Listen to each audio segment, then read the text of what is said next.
বৌদ্ধ দেবদেবীদের বিশাল জগতে খুব কম ব্যক্তিত্বই তারার মতো এতটা ভক্তি এবং ঘনিষ্ঠতা অর্জন করতে পেরেছেন। তিনি অপরূপা, তিনি প্রশান্ত, তিনি হলেন মুক্তির জননী। তাকে বোঝার অর্থ হলো তার দৃশ্যমান রূপের ভাষা পাঠ করা। তার মূর্তিতত্ত্ব বা আইকনোগ্রাফি কেবল নান্দনিক সৌন্দর্যের জন্য নয়, এটি আধ্যাত্মিক প্রযুক্তির এক নিখুঁত সংকেত, যা একজন সাধককে দীর্ঘায়ু এবং নির্বাণ বা এনলাইটেনমেন্টের দিকে পরিচালিত করার জন্য নকশা করা হয়েছে। কিন্তু প্রথমেই জানা যাক তিনি কে। তারা হলেন আলোকিত কার্যকলাপের নারী মূর্তি। যদিও তিনি 21টি ভিন্ন রূপে আবির্ভূত হন, তার দুটি প্রধান রূপ হলো সবুজ তারা এবং আমরা এখানে যে রূপটি দেখছি সেটি হচ্ছে শ্বেততারা। সংস্কৃতে সীতাতারা এবং তিব্বতী ভাষায় ড্রোলকার নামে পরিচিত এই দেবী করুণার একটি স্বতন্ত্র দিক তুলে ধরেন। যেখানে তার বোন সবুজ তারা সক্রিয় সুরক্ষা এবং গতিশীল কর্মের প্রতিনিধিত্ব করেন, সেখানে শ্বেততারা হলেন প্রশান্তি, নিরাময় এবং জীবন সংরক্ষণের মূর্ত প্রতীক। তিনি করুণার কেন্দ্রে থাকা হীরের মতো অটল স্থিরতা।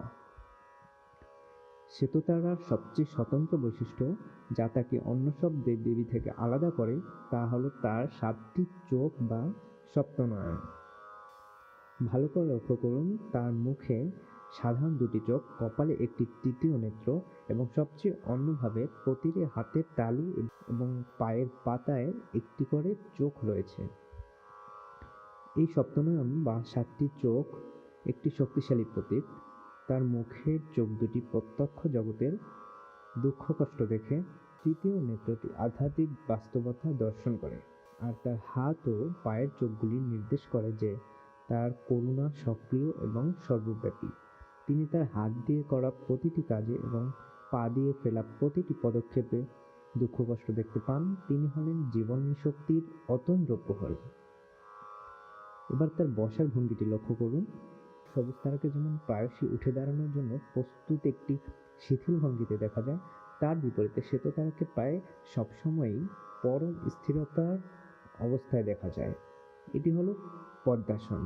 এই অবস্থানটি, যা বজ্রাসন নামেও পরিচিত, এটি সুপরিচিত পদ্মের ভঙ্গি যেখানে পা দুটি আড়াআড়িভাবে আবদ্ধ থাকে।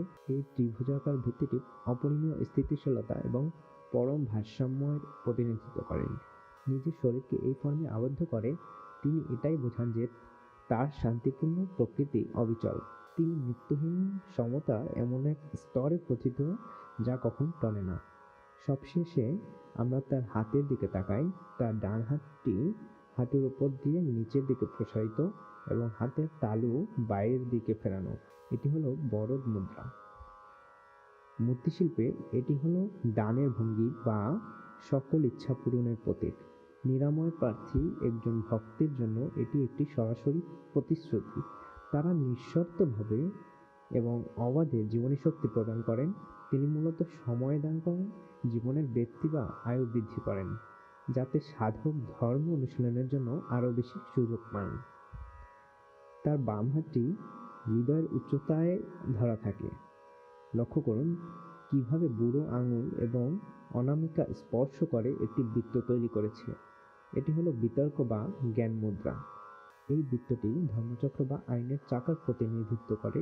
এটি তার জীবনের সাথে একটি গুরুত্বপূর্ণ স্তর যুক্ত করে। শ্বেততারা কেবল একজন নিরাময়কারী নন, তিনি একজন শিক্ষকও।